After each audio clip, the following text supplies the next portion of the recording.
The stars burned cold in the observation deck of Bastion Prime. Commander Jathel stood before the massive window, watching the distant flashes of weapons fire light up the darkness. Each flash meant another ship dying, another crew lost to the endless hunger of the Velkrath. Jathel's scales rippled with exhaustion. The Eryxian commander had not slept properly in 3 cycles. None of them had. Sleep was a luxury they could not afford when extinction knocked at their door.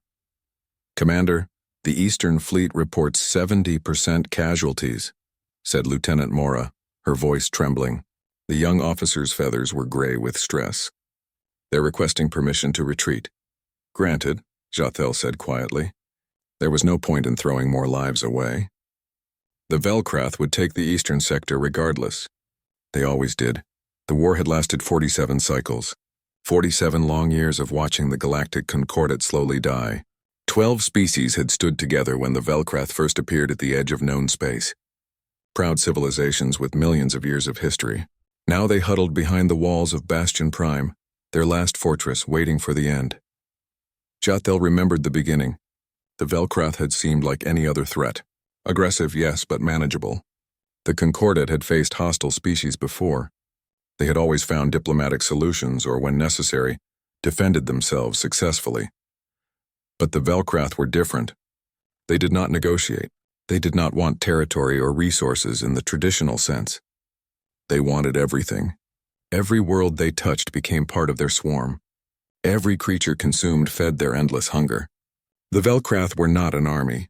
They were a plague. "How many ships do we have left?" Jathel asked, though he already knew the answer would break his heart. "Operational?" 214, Mora replied. "Another 100 are damaged beyond repair. We're using them as orbital defense platforms. 200 ships." The Concordat had started the war with 10,000. Jathel turned from the window. The command center buzzed with desperate activity. Officers from a dozen different species worked side by side, their differences forgotten in the face of extinction. The Eryxians with their reptilian features, the Torvin with their crystalline bodies, the Melon with their graceful flowing forms, all of them fighting together. All of them losing together. "The Velkrath fleet will reach firing range in 6 hours, reported the tactical officer. "Our projections show they have at least 3,000 ships in this wave alone. 3,000 against 200. The mathematics were simple and cruel. "Bastion Prime's shields?" Jathel asked, holding for now. "But Commander, our power reserves are at 30%. If we maintain full shields, we have fuel for 2 weeks. Maybe 3 if we ration life support. 2 weeks until the lights went out. Until the shields failed. Until the Velkrath poured through their defenses like water through broken stone." Jathel thought of the children in the lower levels. Thousands of them, younglings from every Concordat species, kept safe in the deepest bunkers. Safe for now. But when the shields failed, when the Velkrath came, those children would die screaming. The Velkrath did not take prisoners. They did not show mercy. They consumed. "Commander, there's one more thing," Mora said hesitantly. "The Council is requesting your presence." The Council. The last surviving leaders of the Concordat. Old politicians trying to pretend they still had options, still had hope. Jathel had no patience for their delusions, but duty was duty. He found them in the strategy room, gathered around a holographic display of their shrinking territory. Chancellor Vorn, the Torvin leader, looked like a sculpture of defeat. His crystalline body had lost its usual luster. "Commander Jathel," Vorn said, "thank you for coming. We have made a decision." "What decision?" Jathel asked, trying to keep the bitterness from his voice. "We're sending a long-range scout ship into unexplored space," explained Ambassador Thelos, a elderly Melon with centuries of diplomatic experience. "A final mission. Perhaps we can find allies. Perhaps we can find a place for our people to flee. Perhaps we can find something, anything that might help." "Unexplored space?" Jathel repeated. "That's thousands of light years from here. Even with our fastest ships, it would take months to search even a fraction of it." "We know," Vorn said. "But what choice do we have? We've sent distress signals to every known civilization. No one is coming to help us. Either they're too far away, too weak, or too afraid. This is our last chance," Jathel wanted to argue, wanted to say it was a waste of resources. But looking at the hope in their eyes, the desperate need to believe they could do something, anything, he could not bring himself to crush it. "Who will crew this mission?" he asked. Captain Rennell has volunteered, Fellows said. He'll take a small crew. Fast ship, minimal weapons. Their only job is to search and report back. They won't make it back, Jathel said quietly. By the time they return, Bastion Prime will have fallen. We know, Vorn said, his voice breaking. But maybe they'll find somewhere safe for our people. Maybe our children will survive, even if we don't. Jathel nodded slowly. It was a fool's hope. But hope was all they had left. 3 hours later, Jathel watched the scout ship launch from the lower bay. It was a small vessel, barely visible against the stars as it accelerated away from the station. Captain Rennell was a good officer. If anyone could find help, it would be him. But Jathel knew the truth. Help was not coming. The Velkrath were too strong. The Concordat was too weak. The mathematics were simple. The war was lost. Alarms screamed through the command center. The Velkrath fleet had arrived early. All hands to battle stations, Jathel ordered, his voice carrying across the chaos. Power to shields! Launch all remaining fighters! The stars outside the window disappeared behind the dark mass of enemy ships. Thousands of them blotting out the light. The Velkrath had come to finish what they started. Jathel watched the first missiles streak toward Bastion Prime and whispered a prayer to gods he no longer believed in. Not for himself. For the children in the bunkers below. For the crew of the scout ship racing into the unknown. For any future his people might have left. The battle began with thunder and fire, and Commander Jathel stood his ground, ready to die defending the last light of civilization in a galaxy going dark. Captain Rennell stumbled through the damaged corridors of his scout ship. Sparks flew from broken panels. The smell of burning circuits filled the air. His crew of 5 was down to 3. The ship was dying. Hull breach in Sector 4, reported Navigator Kess, her 6 arms working frantically at the controls. Life support is failing. We have maybe 6 hours of air left. 6 hours. They had been running for 3 weeks, pushing the engines beyond their limits. The Velkrath had pursued them halfway across the galaxy before finally giving up. But the damage was done. The ship was falling apart. Any habitable systems nearby? Rennell asked, knowing the answer would be no. They were in unmapped space. Empty sectors that no Concordat ship had ever explored. Wait, Kess said, her voice rising with surprise. I'm picking up something. Radio signals. Lots of them. Coming from a yellow star system, coordinates... How far? Rennell interrupted. 3 light years. We can make it if we push the engines. Then push them, Rennell ordered. We need repairs and we need them now. The yellow star grew brighter as they approached. Rennell's hope grew with it. Radio signals meant intelligent life. Intelligent life meant potential allies, or at least a place to repair the ship. Captain, I'm detecting multiple artificial satellites in orbit around the 3rd planet, Kess reported. Hundreds of them. Maybe thousands. This system is heavily developed. Can you translate their transmissions? Working on it.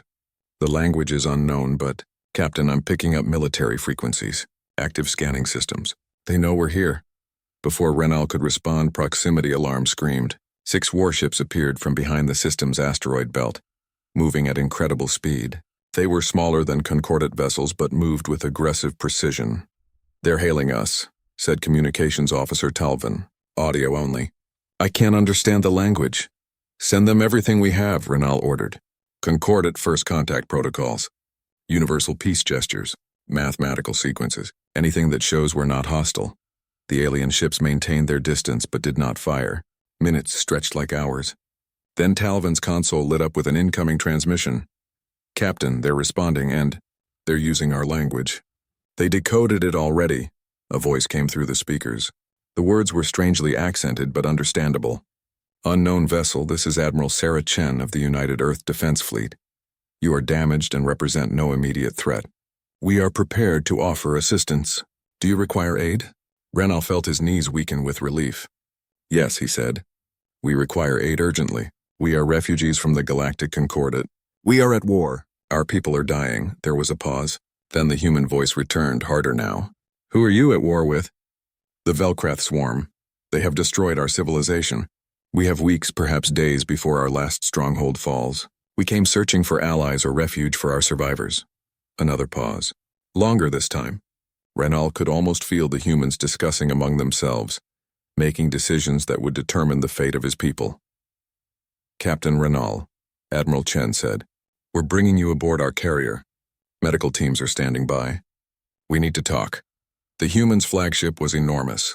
As Renal's damaged scout ship was tractored into the landing bay, he saw rows of fighter craft, weapon systems, and military personnel moving with sharp efficiency. Everything about the ship screamed readiness for war. The humans themselves were shocking. They stood upright on two legs with bilateral symmetry like many species. But they moved with predatory grace. Their eyes faced forward like hunters. And when they smiled in greeting, Renal saw flat teeth designed for grinding food alongside sharp canines designed for tearing meat. Omnivores. Evolved predators. Admiral Chen was a small female by human standards, but she carried herself with absolute authority. Her dark hair was pulled back severely. Her eyes were sharp and assessing. "Captain Renal," she said, extending a hand in what he recognized as a greeting gesture. "Welcome to the UDS Indomitable. I'm sorry you've come to us under such circumstances." A medical team took Renal's injured crew members away. Then Chen led him to a conference room where other human officers waited. They listened in silence as Renal explained everything. The Velkrath's endless hunger, 47 years of losing battles, entire worlds consumed, billions dead. When he finished, the room was quiet. Renal saw something in the human's eyes that he had not seen in his own people for years. Anger, not fear or despair. Pure focused anger. "How many ships does this Velkrath swarm have?" asked the officer with gray hair and multiple medals on his uniform. "Unknown," Renal admitted. "We estimate between 50,000 and 100,000. They reproduce quickly. Every world they consume gives them more resources. And your defensive forces? We have perhaps 200 ships remaining at Bastion Prime, that's all." The humans exchanged glances. Renal saw their military minds working, calculating, planning. "Admiral," said another officer, "we need to discuss this privately." "No," Chen said firmly. "Captain Renal deserves to hear this. He came asking for help. We need to decide if we're going to give it." A younger officer spoke up.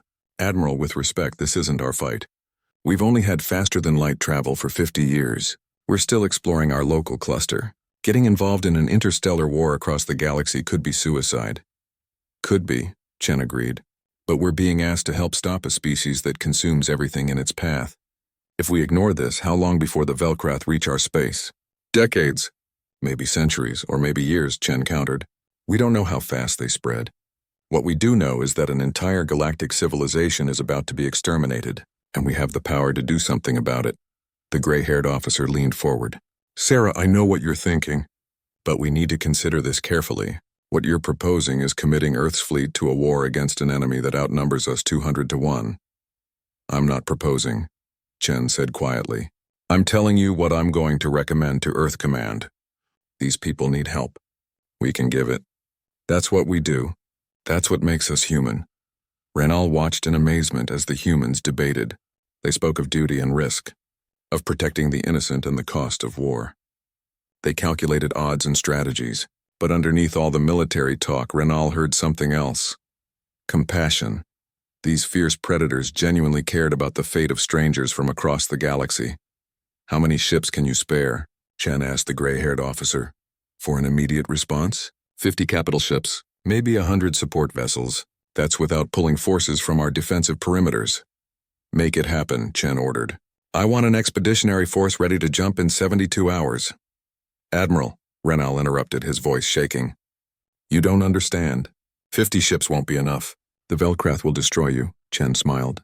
It was not a nice smile. It was the smile of a predator that had just spotted prey. "Captain Renal," she said, "let me tell you about Earth. Our planet has a gravity 20% higher than what you consider standard. Our atmosphere would be toxic to most species in your concordate. Our weather systems are violent enough to destroy cities. We have microorganisms that can kill most galactic life forms in ours. Thousands of animal species evolved specifically to kill and eat other animals. We call Earth home. We call it a paradise." She stood up, her posture radiating confidence. "Your people have been fighting for survival. That's respectable. But my people? We've been preparing for war since we learned to throw rocks at each other. Every human who joins the military trains for combat in environments that would kill most species. We don't fight to survive, Captain. We fight because we're really, really good at it." Renal stared at her. At all of them. These humans who spoke of war like it was something they had mastered. Who looked at impossible odds and saw challenges instead of certain death? How long until your fleet can reach Bastion Prime? He asked quietly. 2 weeks at maximum speed, Chen replied. Can your people hold that long? I don't know, Renal admitted. But you've given me something I lost a long time ago. What's that? Hope, Admiral Chen nodded. Then let's not waste it. We've got a galaxy to save. Commander Jothel watched the tactical display with dead eyes. Bastion Prime's shields were at 15%. The eastern defense grid had fallen 2 hours ago. Velcrath boarding pods were attached to the outer hull like parasitic growths. Seal sections 40 through 60, he ordered mechanically. Vent the atmosphere. Kill anything in those corridors. It was a brutal tactic. Some of his own people were still fighting in those sections. But the Velcrath could not survive in vacuum. His people could not survive being consumed. The mathematics were simple and cruel. Commander, we're receiving a transmission, reported Lieutenant Mora. Her feathers were nearly white with stress. It's Captain Renal's ship. They're approaching fast with unknown vessels. Jothel's head snapped up. Unknown vessels? 53 warships, Commander. Unknown configuration. They're requesting permission to engage the Velcrath fleet. For the first time in weeks, something flickered in Jothel's chest, something that might have been hope if he remembered what hope felt like. Grant permission, he said, and pray they're friendly. The human fleet dropped out of faster-than-light travel like sharks entering bloody water. Jothel watched on the tactical display as the newcomers tore into the Velcrath formation with shocking aggression. The humans did not use standard concordate tactics. They did not maintain safe distances. They did not engage in careful, measured combat. They attacked like they were insane. Human fighters moved at speeds that should have crushed their pilots. They flew in patterns that seemed suicidal, weaving through enemy fire with impossible precision. They did not retreat when damaged. They accelerated toward enemy ships and rammed them with explosive drones. They're using nuclear weapons, Mora said, her voice filled with horror. Inside the battle space. Don't they care about their own ships? Apparently not, Jothel murmured, unable to look away from the display. The humans' capital ships were smaller than concordate vessels but moved with frightening speed. They used weapons Jothel had never seen before. Beams that burned through Velcrath armor like it was paper. Missiles that split into hundreds of smaller warheads. Massive magnetic accelerators that fired metal slugs at relativistic speeds. One human ship, damaged and losing atmosphere, did not retreat.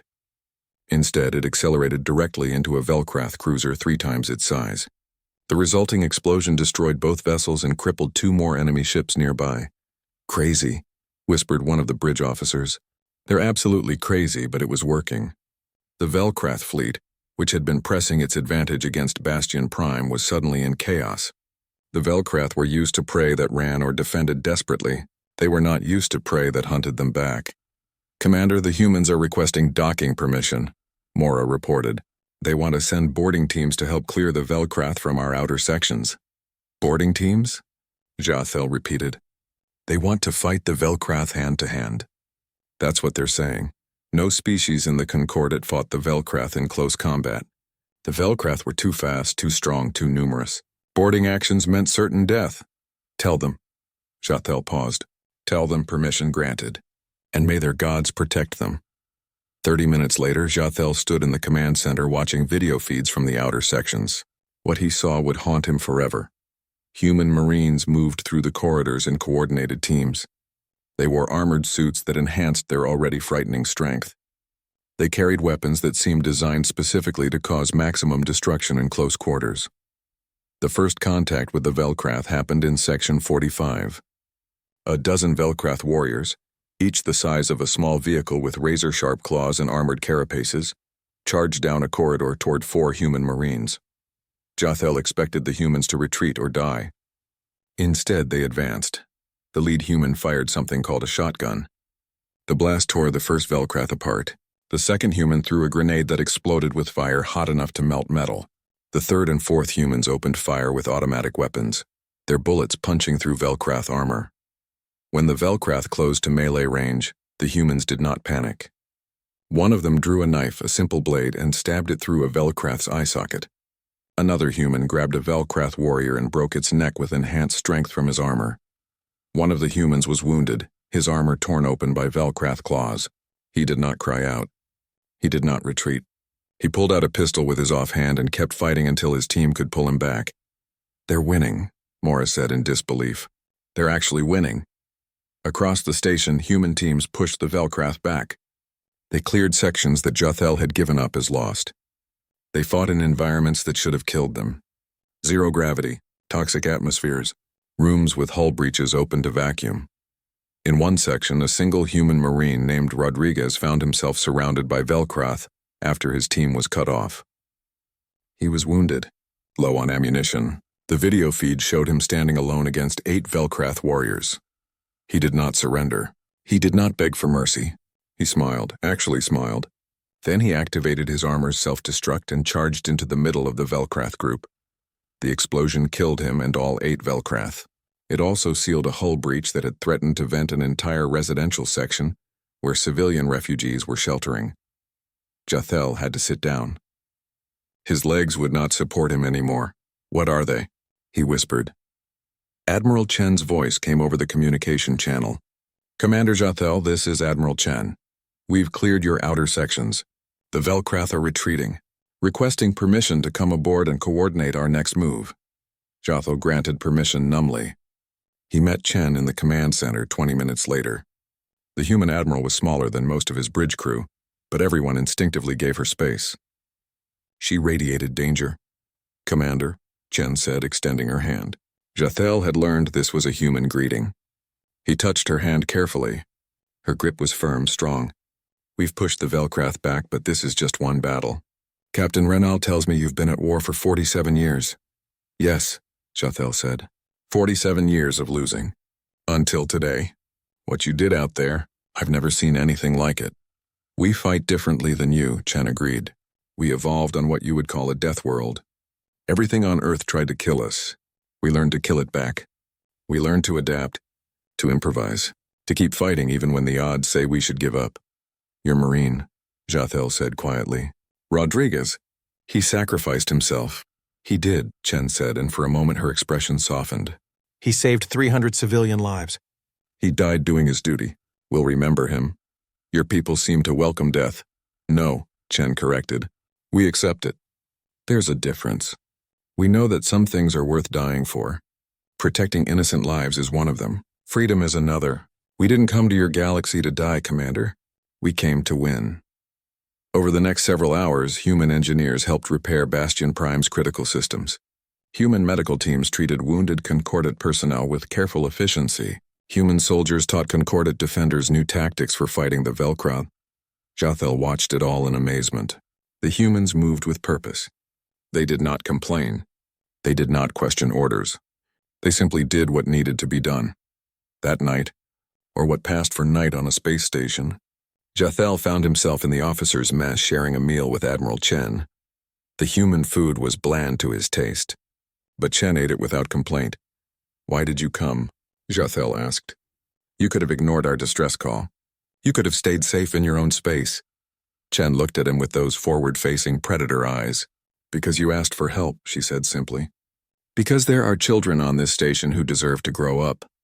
Because letting genocidal monsters consume innocent civilizations is not something we can accept. We came because it was the right thing to do." "We cannot pay you," Jothel said. "We have nothing left to trade." "We're not asking for payment," Chen replied. "We're asking for allies. We're asking you to stand with us when we take this fight to the Velcrath. Because that's what we're going to do, Commander. We're not here to just defend. We're here to win." Jothel felt something he had not felt in years. Not just hope. Belief. These humans, these fierce predators from a death world, actually believed they could win. "What do you need from us?" he asked. "Everything you know about the Velcrath," Chen said. "Their tactics. Their biology. Their weaknesses. And then I need you to spread the word to the rest of the Concordat. Tell them help has arrived. Tell them Earth stands with them. Tell them the galaxy is about to learn why you don't mess with humanity's friends." Jothel stood and gave the human admiral a formal salute. "It will be done," he said. "Though I must warn you, Admiral, the Velcrath will not ignore this defeat. They will come for you. They will send everything they have." Admiral Chen smiled that predator's smile. "Good," she said. "Let them come. We'll be ready." Outside the station, human ships patrolled the darkness. Inside the station, human Marines stood guard beside Concordate defenders. And for the first time in 47 years, the people of Bastion Prime slept soundly, knowing they were protected. The war was not over, but it was no longer lost. The galaxy had just learned a new word: human. The Velkrath Overmind processed the defeat at Bastion Prime with something approaching confusion. In 1,000 years of existence across 100 conquered galaxies, the swarm had never encountered prey that fought back with such ferocity. The Overmind was not an individual. It was the collective consciousness of trillions of Velkrath organisms, all thinking as one. It did not feel anger or fear as individuals did, but it recognized a threat. The humans were a threat. The Overmind made a decision. It would redirect the full might of the swarm against this new enemy. It would find their homeworld and consume it. The humans would learn that resistance was futile. Everything would be consumed. 10,000 Velkrath ships began moving toward human space. Back on Earth, alarms screamed across every military installation. Defense satellites detected the massive fleet while it was still weeks away from the solar system. "How many?" asked President Morrison, his face pale as he stared at the tactical display in the Situation Room. 10,000 confirmed, replied General Park, the head of Earth's military forces. Possibly more following behind. They're moving at maximum speed directly toward our solar system. Estimated arrival in 21 days. 21 days to prepare for an invasion force 10 times larger than anything we've ever faced, Morrison said quietly. Can we win? I don't know, Park admitted. But we're going to try. What about evacuating Earth? Getting civilians off-world? Where would they go, Mr. President? Every colony world we have is less defended than Earth. If the Velkrath take Earth, they'll hunt down every human in the galaxy. No, we make our stand here, at home. Morrison nodded slowly. Then make it count, General. Make it count. The call went out across human space. Every ship, every soldier, every weapon was mobilized. Mining colonies sent their ore haulers, retrofitted with weapons. Scientific stations sent their survey ships. Even civilian vessels volunteered to carry supplies or serve as decoys. But Earth itself was the real fortress. For 50 years, ever since humanity had learned they were not alone in a hostile universe, they had prepared, they had planned. They had built weapons that other species would consider insane. The moon hosted massive magnetic accelerator platforms that could hurl projectiles at a significant fraction of light speed. Mars had orbital defense stations armed with nuclear-pumped lasers. The asteroid belt had been seeded with automated weapon platforms and mines. Every human installation in the solar system was a potential fortress. Every piece of debris was a potential weapon. The solar system itself was a trap waiting to be sprung. Commander Jathel arrived on Earth with a fleet of Concordate ships to aid in the defense. What he saw amazed him. They've militarized everything, he said to Admiral Chen as they stood in Earth's orbital command station. Every moon, every asteroid, even the space junk has been weaponized. We've been planning for World War III since the first nuclear bomb was invented, Chen explained. We just never fought it because we were too afraid of destroying ourselves. But the Velkrath? They're going to learn what happens when humanity prepares for total war, and finally gets to use it against an enemy we don't have to hold back against. Hold back? Jathel repeated. Your people know how to hold back? Chen laughed without humor. Commander, everything you saw at Bastion Prime, that was us being polite. We were in someone else's home. We had to be careful not to cause too much collateral damage. But this is our solar system, our home. We don't have to be careful here. We just have to win. The Concordate fleet wanted to help, but they quickly realized they were outmatched. Human defensive preparations were beyond anything they had imagined. The humans had turned their entire solar system into a weapon. The Velkrath fleet arrived on schedule. 10,000 ships dropped out of faster-than-light travel at the edge of the solar system, ready to sweep through the defenses and consume the third planet. They were met with hell. The first wave of Velkrath ships hit the Kuiper Belt, the ring of ice and rock at the solar system's edge. They expected minimal resistance. Instead, they triggered thousands of hidden mines. Nuclear explosions lit up the darkness like new stars. Velkrath ships died by the dozens, then by the hundreds. But they pressed forward. The swarm did not retreat. The swarm consumed. "They're pushing through the Kuiper Belt," reported the tactical officer. "We've destroyed 800 ships, but they're still coming." "Good," said General Park calmly. "Let them come. The belt was just the welcome mat. Now they get to see what we've really prepared." The Velkrath fleet reached the outer planets. Neptune's moons suddenly activated, revealing themselves as massive weapon platforms. They fired relativistic projectiles, chunks of ice accelerated to near light speed. When they hit Velkrath ships, they punched through armor like it was paper. At Uranus, automated defense drones swarmed the Velkrath fleet like angry bees. Each drone was small, barely larger than a fighter craft, but there were hundreds of thousands of them, and each carried a nuclear warhead. The drones did not try to dodge enemy fire. They simply flew directly at Velkrath ships and exploded. It was suicidal. It was wasteful. It was incredibly effective. The Velkrath lost another 1,000 ships fighting through the outer system. But they adapted. The Overmind learned. It adjusted tactics, consolidated forces, pushed forward with greater coordination. At Saturn, the humans unveiled a weapon that made even Jothel's blood run cold. They had built mass drivers into Saturn's rings. They used the planet's gravity to accelerate chunks of ice and rock to incredible speeds, then fired them at the Velkrath fleet in a continuous barrage. "They're using a planet as a weapon," Jothel said in disbelief. "They've turned an entire planet into a weapon." "Actually, we've turned 3 planets into weapons," Chen corrected. "Wait until they reach Jupiter." Jupiter was the true killing field. The massive gas giant had dozens of moons, and humans had fortified every single one. But more than that, they had seeded Jupiter's orbit with satellite networks that could manipulate the planet's powerful magnetic field. When the Velkrath fleet entered Jupiter's gravity well, the humans activated their creation. Artificial lightning arced across space, billions of volts of electricity channeled by the satellites. Velkrath ships died in bursts of electromagnetic fury. The humans called it the Zeus grid.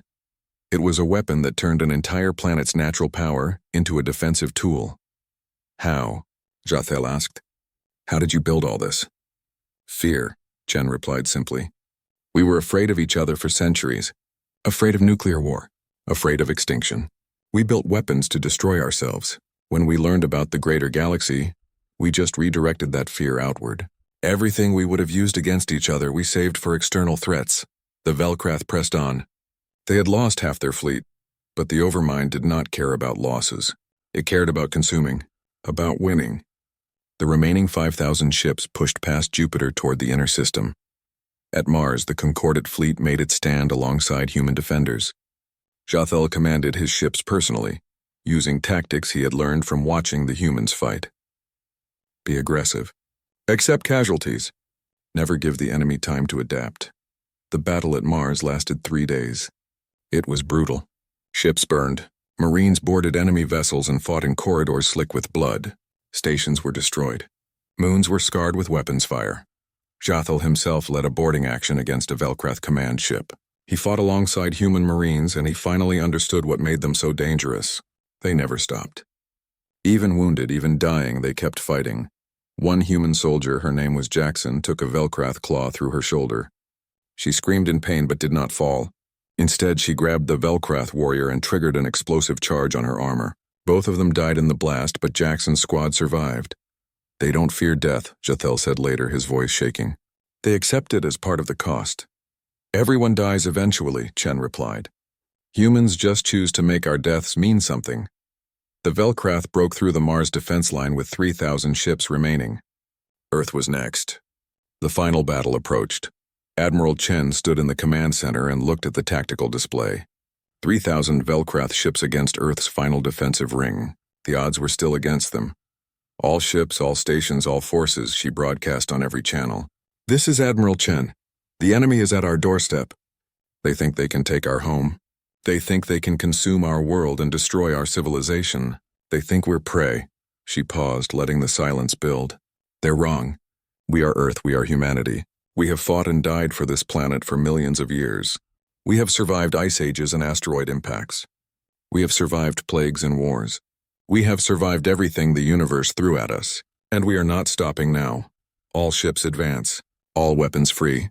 Show them what happens when they threaten humanity's home. Show them why you don't mess with Earth." The human fleet surged forward to meet the Velcrath. Behind them, Earth itself watched and waited, 7 billion humans holding their breath. The final battle for Earth had begun, and the Velcrath were about to learn a lesson that would echo across the galaxy. Never threaten a Deathworlder's home. The space around Earth burned with fury. 3,000 Velcrath ships pressed forward against the combined might of humanity's final defense. Weapons fire lit up the darkness like a second sun. Ships died on both sides, but neither force retreated. Admiral Chen watched the battle unfold from the command station. The humans were outnumbered 3-1, but they fought with desperate determination. This was their home, their planet, their future. Eastern Quadrant is buckling, reported the tactical officer. The Velcrath are concentrating their forces there. Redirect the lunar defense platforms, Chen ordered, and activate the Project Prometheus satellites. Admiral, Prometheus is still experimental. We don't know if it will work.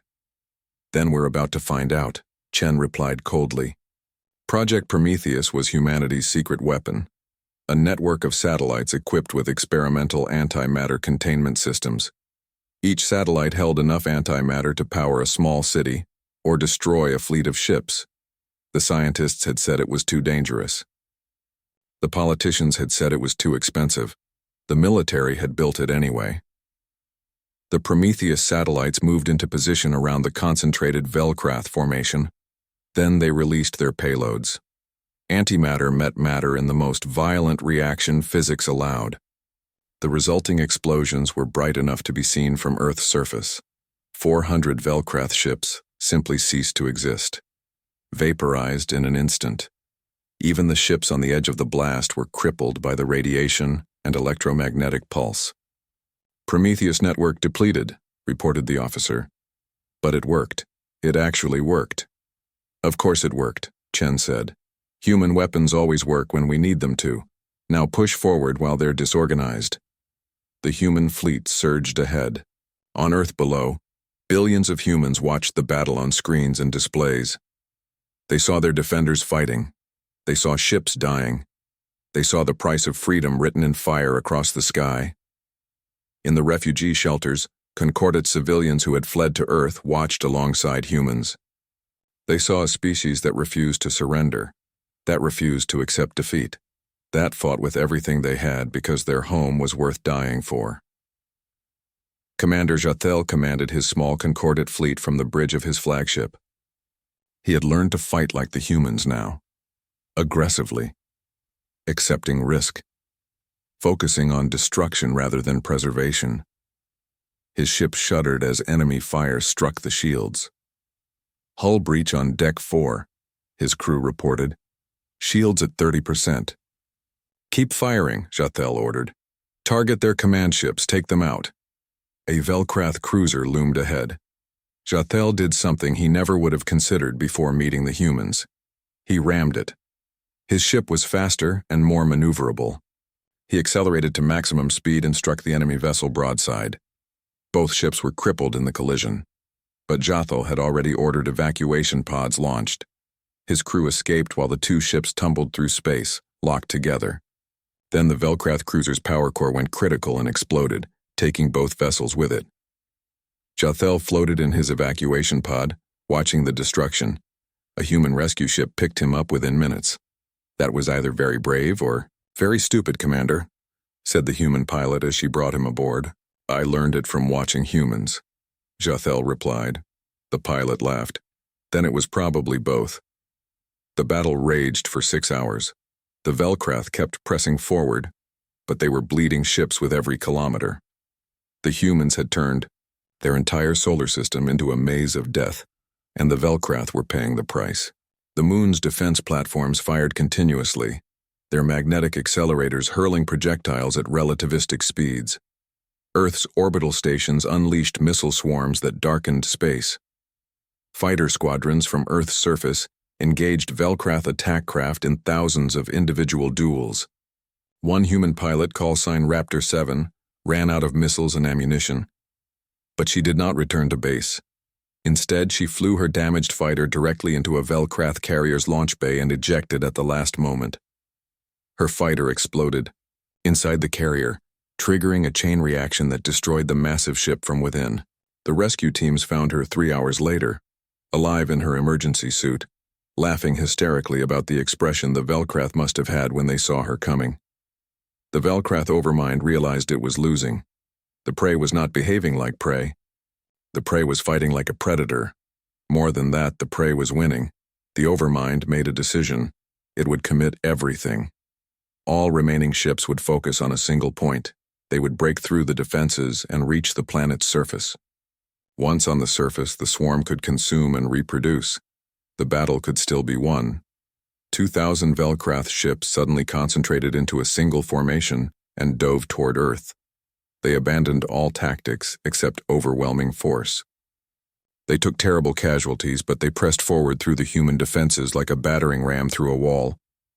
Alarms screamed across every human channel. "They're breaking through," shouted multiple voices. "Velkrath ships entering low orbit." Admiral Chen's face was pale but determined. "Activate ground defenses. All civilian shelters sealed. Military forces, prepare for ground combat."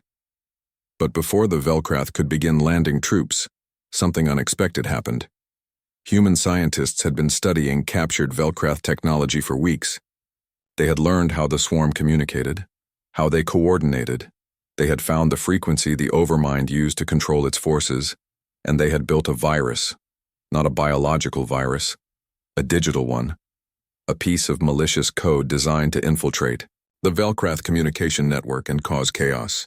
The humans had been waiting for the perfect moment to deploy it. When the Velkrath concentrated all their forces into a single formation, the moment arrived. "Deploy the Reaper virus," Chen ordered. The virus spread through the Velkrath network like wildfire. It did not destroy the ships or kill the crews. It did something worse. It severed the connection between individual Velkrath organisms and the overmind. Suddenly, 2,000 Velkrath ships were no longer a coordinated fleet. They were 2,000 individual ships with confused crews who had never operated independently. Ships collided with each other. Weapons fired at random. Formations collapsed into chaos. The Velkrath overmind screamed across space in a frequency only its kind could hear. It tried to reassert control. But the virus was too strong. The connection was broken, and without the overmind's control, the individual Velkrath were lost. They had never learned to think for themselves. They had never needed to. Now they panicked. "All forces advance," Chen ordered. "Hit them while they're disorganized. End this." The human fleet, joined by the concordate ships, fell upon the confused Velkrath like wolves on scattered sheep. It was not a battle anymore. It was a slaughter. Ships that had terrorized the galaxy for decades died helplessly, unable to coordinate their defenses. Within 2 hours, it was over. The last Velkrath ship in Earth's solar system was destroyed. The invasion was broken. Earth was saved. But Admiral Chen knew the war was not finished. The overmind was still out there, still commanding thousands of ships across the galaxy. As long as it existed, the threat remained. "Get me the fleet commanders," she ordered. "All of them. Human and concordate. We need to plan the next phase." "The next phase?" asked one of her officers. "Admiral, we just won. We defended Earth." "We defended," Chen agreed. "Now we attack. We know where the Velkrath homeworld is. We know how their overmind works. And we have a weapon that can disrupt their entire command structure. It's time to take this war to them. It's time to end the Velkrath once and for all." 3 days later, the largest fleet ever assembled in galactic history gathered at Earth. 500 human ships, 300 concordate vessels, carriers, battleships, cruisers, destroyers, support craft, thousands of fighters, millions of personnel. Commander Jothel stood on the bridge of a new flagship, provided by the humans after his old ship was destroyed. Admiral Chen was beside him, along with leaders from every concordate species. "This is insane," said Chancellor Vorn. "We're going to attack the Velkrath homeworld. Their fortress, where they're strongest." "Yes," Chen agreed. "We are." "Why?" asked Ambassador Thelos. "Why not just defend our own space? We've proven we can beat them."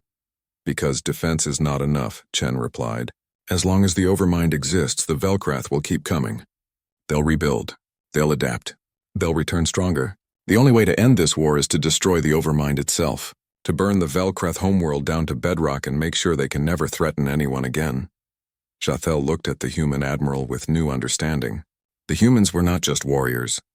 They were thinking several steps ahead. They were planning not just for victory, but for permanent peace. This will cost many lives, he said quietly. Yes, Chen agreed, it will. But those lives will buy safety for billions, for trillions, for future generations who will never have to know the fear of the Velcrath. That's worth any price. When the fleet launched 3 days later, as they jumped to faster-than-light travel, Earth watched them go. Humanity had been at peace for so long, but when war came to their doorstep, they had risen to meet it. And now they were taking the fight to the enemy. The journey took weeks.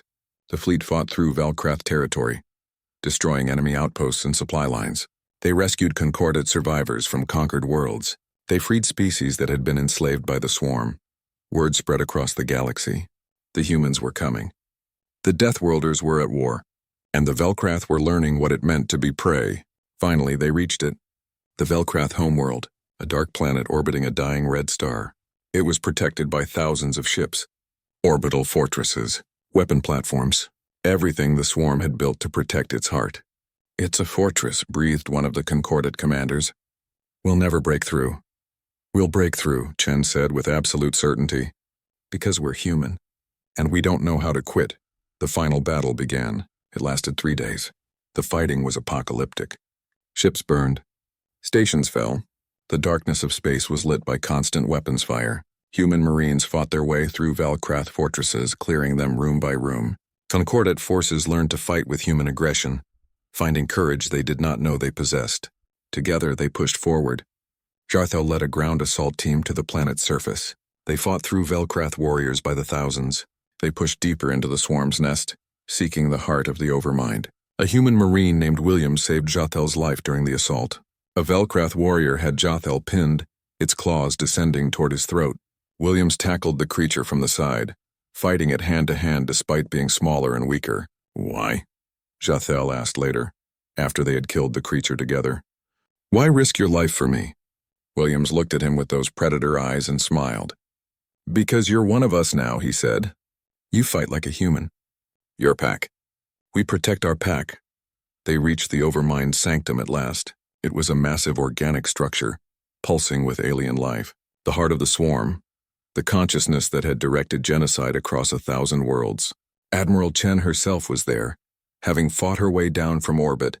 She carried a simple nuclear device, human-made and utterly reliable. For every world you destroyed, she said to the Overmind, though it could not understand her words. For every child who died screaming. For every civilization you consumed. This is Earth's judgment. She activated the device and the team ran. The explosion destroyed the Overmind's sanctum completely. Across the galaxy, Velcrath ships suddenly went silent. The swarm, without its controlling intelligence, simply stopped. The war was over. Finally, truly over. Months later, Jathel stood on Earth at a memorial for the fallen. Humans and concordate species together mourning their dead. They had lost thousands, but they had saved billions. Admiral Chen stood at the memorial's dedication, speaking to the assembled crowd. We fought because it was right, she said. We fought because innocent people needed protecting. We fought because that's what we do. We're human. We're pack hunters from a death world, but we're also dreamers, builders, protectors. We fight so others don't have to. That's what makes us human. That's what makes us strong. She paused, looking out at the crowd. The galaxy will remember this war. They'll remember the Velcrath. But more importantly, they'll remember that when darkness came, different species stood together. We fought side by side. We bled together. We won together. And that's the future we're building. Not just for humanity, for everyone. Jathel watched his human friend speak and felt something strange. Pride, hope, belonging. The war was over. The galaxy was safe, and humanity had shown the universe what they were capable of when they fought for something greater than themselves. The future was bright, and it belonged to everyone.